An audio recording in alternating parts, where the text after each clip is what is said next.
I just watched every James Bond movie released in the 60s for the very first time, and I'm about to rank them.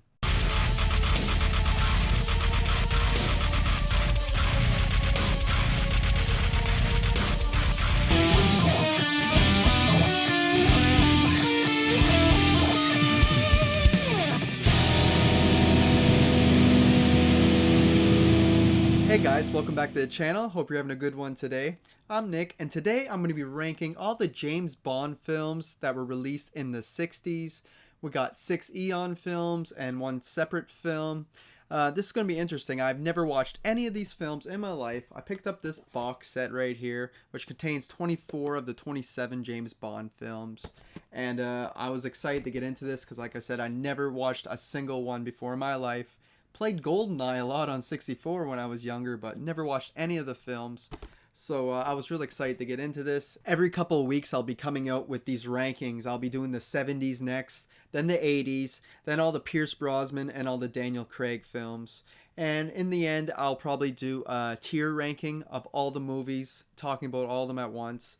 And since these are just first time watches, I'll wait till next year to watch them all again and do an official ranking of all 27 movies, or hopefully we have 28 by then. But without wasting any more time, let's get into this ranking.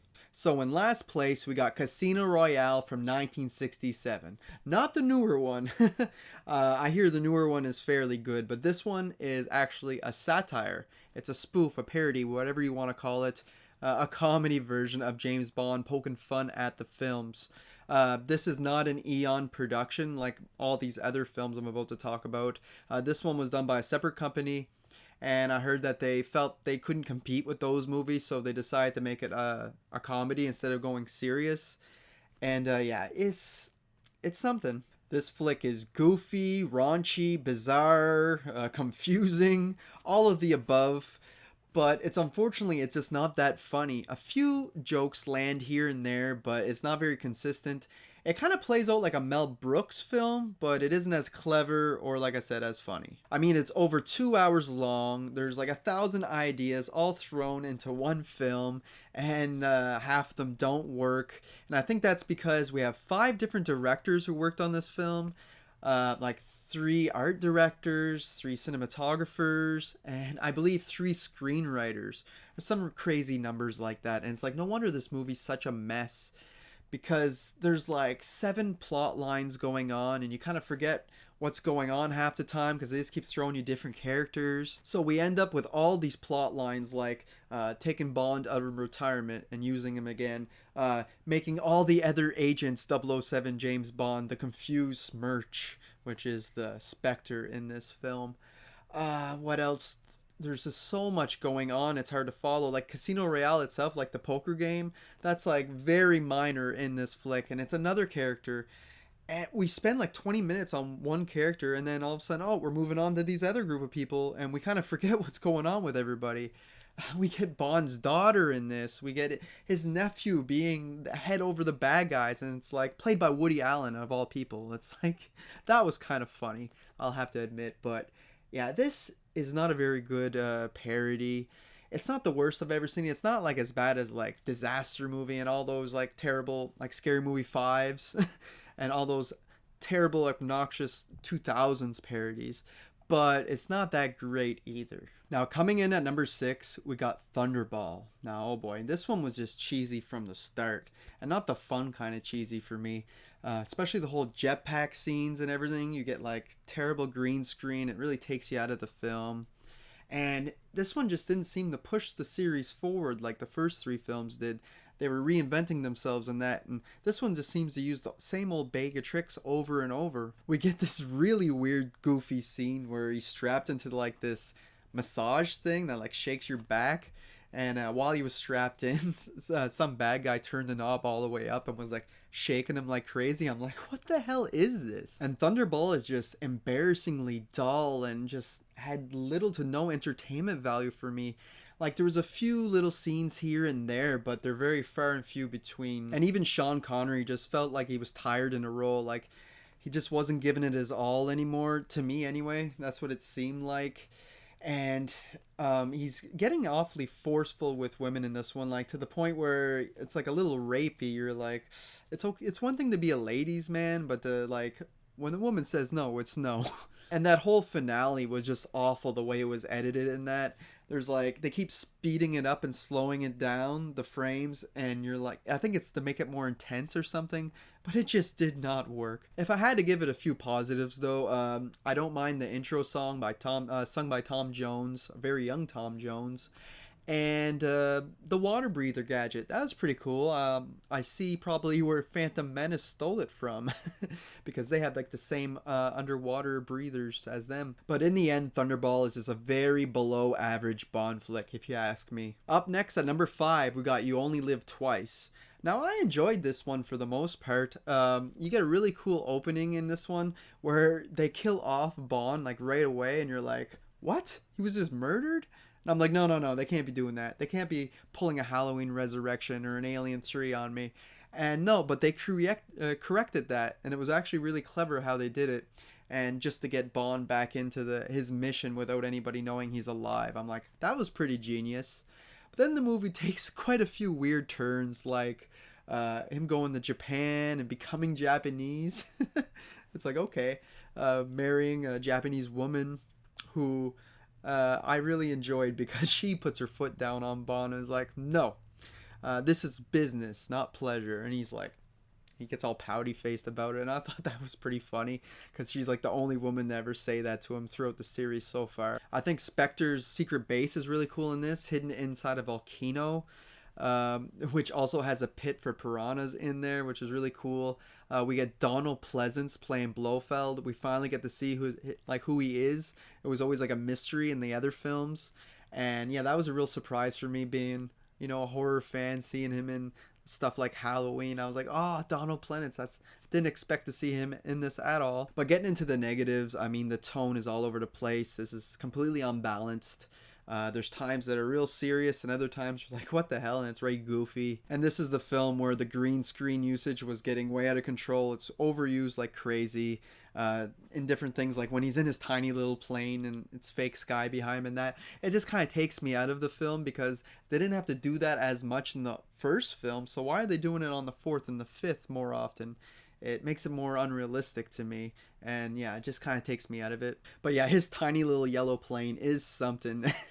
I don't know whether it's cool or ridiculous. It's somewhere in between, I think. But yeah, I probably had more fun with this movie than I probably should have, but it is what it is, and I still gave it a pass. So up next at number 4, we got From Russia with Love. I feel like I'm in the minority here. A lot of people have this really high on their rankings and that online. And while I found it was a decent sequel, like I still give it a pass. The 3 films I have above this, I like a lot more. But yeah, this one was still okay. We got a lot of good action when we do get action. Like that fight scene on the train. Holy shit. That's probably one of my definitely top 3 favorite scenes out of all these 760s Bond flicks that I've watched so far. Like, it's crazy fight scene for this film. Like the hand coordination and everything. I loved it. Great choreography. I think that was Mr. Red Grant, I think his name was. I really liked that character. I wish we would have got more of him. Instead, we more get him like stalking around for most of the flick until he encounters Bond. And then it gets real good. I love that whole scene. And the rest of the action's great too, like when the helicopter's shooting at Bond, and all the action in this is great when we get it. Connery nails the role again in this, and he is joined by Russian Tatiana for his mission. She's a bit odd. Her emotions are like all over the place in this film. She doesn't know whether she should do her mission, love Bond. She's very confused. Bond gets his first gadget technically in this film with his briefcase, which is pretty cool. It's like a Swiss Army knife briefcase. The intro song's really good, performed by John Barry. There's a lot of good here. And getting more into the negatives, I feel like the story is so unfocused here. Like all the Tatiana and Grant stuff doesn't really pick up till like the second half of the movie when we're clearly showed right away of them. And we spend this time at like this gypsy party where like, and everybody's fighting there and that and dancing, and it's like it just feels unfocused a bit to me. And I guess I just felt that the way they wrapped up this film, it was more to set up future films, which I get, but it didn't really satisfy me the way it left me in the end. Getting into our top three now, we got On Her Majesty's Secret Service from 1969. This one does not have Sean Connery. It has George Lazenby. Hopefully I'm saying that right. He's okay, this new Bond. His character's okay. I feel like his looks are a little off. I'm like, I don't really see him as a Bond personally, but I'm new to this franchise, so what do I know?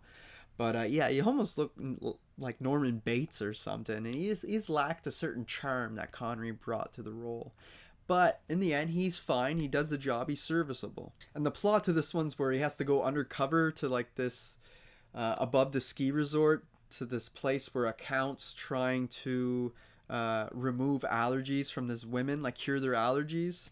But it's really Blofeld, and he's just doing this to try to make like a germ warfare or whatever, create these viruses or something. Anyway, it's very strange, and it's a really slow burn too. The first half of this is kind of a drag, and yeah, it's just weird. Bond wearing a kilt and acting like a homosexual in front of all these women, and he blows his cover obviously because there's like all these women here, and he's the only guy. And you know what Bond's gonna do? Of course, he blew his cover. Blofeld finds him, and then that's the end of the story. No, at that point though, that's where the story really picks up and becomes action-packed pretty much right till the end. The second half of this is amazing, and the action is really good. Like when we get the whole skiing scene, obviously that's the one that sticks out the most.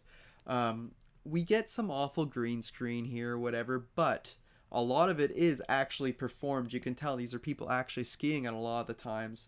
And while the editing and the way the camera work is could be a little chaotic at times, it's like kind of has shaky cam going on and random zooms and stuff, it actually does add to the intensity of the action. It complements it surprisingly for this older flick, and it makes it feel very different. Like a lot of things about this movie is different than the other 60s films I'm talking about. A lot of the same tropes in it, but the way it's played out, it's a different journey, I feel. And getting into the Bond girl, we get Tracy. She is my favorite Bond girl that I've seen so far. She's smart, she's powerful, she's like, you know, the whole package. She's not just this bimbo or this dumb blonde like in some of these other flicks. No, she's a real deal. She even has to save Bond a couple times. She packs emotion. She like changes Bond, makes him more of a. He brings out his other side of him, if you will, of his man side. You know, where we never really seen that before, and she just felt like a real person compared to some of these other people. I mean, we also get great cinematography too, with the mountains and everything, the whole resort.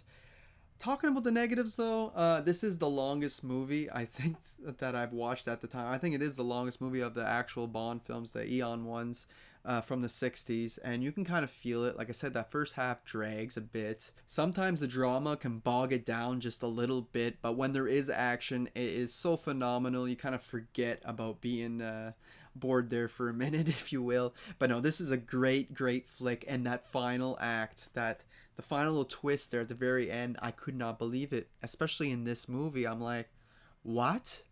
And it just hits so hard. And they just end it like that. I don't want to spoil it just in case someone's watching this who never seen the ending, but most likely you have if you're watching this ranking, and it just blew my mind, really. I was like, they really went there. They went that dark. And I appreciate that. I appreciate that this one's a little bit more grounded, I feel, than like some of the other ones, even though it still has a few goofy moments.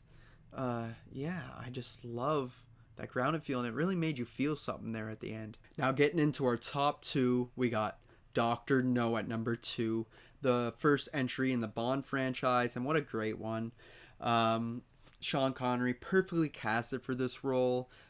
This one's a little less goofy than some of the later entries. It's got a more darker tone a little bit, and I really appreciate that as well. Of course, we get that iconic Bond theme by Monty Norman, performed and arranged by John Barry. And for 1962, this movie just aged extremely well. Like, the story's really compelling. It got great pacing. Like, I never felt bored, or it didn't feel like a chore to get through like some of these other ones. And yeah, I just was invested from start to finish. The action's handled really well, the cinematography, everything's done at a really high level, and I feel like this makes sense why this became a franchise watching this movie. The only little nitpick I'd have is with Dr. No. I love the build up to his character because he's so mysterious and we don't know who the hell he is. We just know he's evil from all the things you're hearing and learning throughout the film. But by the end, I feel like it was a little bit of a letdown when we actually got him. Um, he wasn't as menacing as I would want him to be at the very end, and just the way he was dealt with, I didn't really care for. But everything else is phenomenal, and this is before Bond needed all the fancy gadgets and that. He was just an extremely really good spy and hitman in this one. Like compared to some of the other ones, it feels like if he doesn't have his gadgets, he's no good anymore. But not the case. But easily coming in the first place, we got Goldfinger. For me, anyway, on this first time watch going through, this one just was the whole package for me. It had everything you wanted from one of these Bond flicks: the great action, a great villain in Goldfinger. Dude, when he spray paints that girl gold to death or whatever, like I was like, now I'm hooked. Love how he's like trying to raid Fort Knox and everything. Just really cool villain stuff. Sean Connery kills it as Bond. He gets his car in this one, which is one of the coolest gadgets that he acquired. It has like everything, man. And it's real impressive what they're able to do at the time. And it just has a really good balance of the cheesy and the serious. I feel like this is the movie that has the perfect balance. Even the henchmen in this are really good. Like Odd Job, he has that hat where he shoots and like looks like it can break people's heads off. He breaks off the statue there. I'm like, awesome. Like some of these movies don't even have one good villain. This one's having multiple ones. I'm like, it's just great. The action's great. The pacing's great. It's really almost the whole package. Even the opening theme by Shirley. Let me see what her name is. Shirley Bassey. She has a great opening theme in this. Most of these songs are great opening themes. I have them all on a playlist now here. And you can just really feel the rivalry between Bond and Goldfinger in this one, like always trying to outdo each other and get back at each other. Whether he has them strapped down with lasers and shit.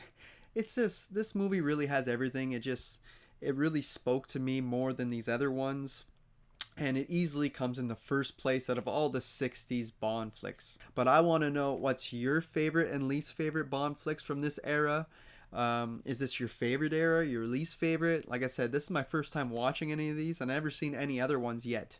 But I will move on to the 70s ones next and come back with those as well. And until next time, guys, thanks for watching.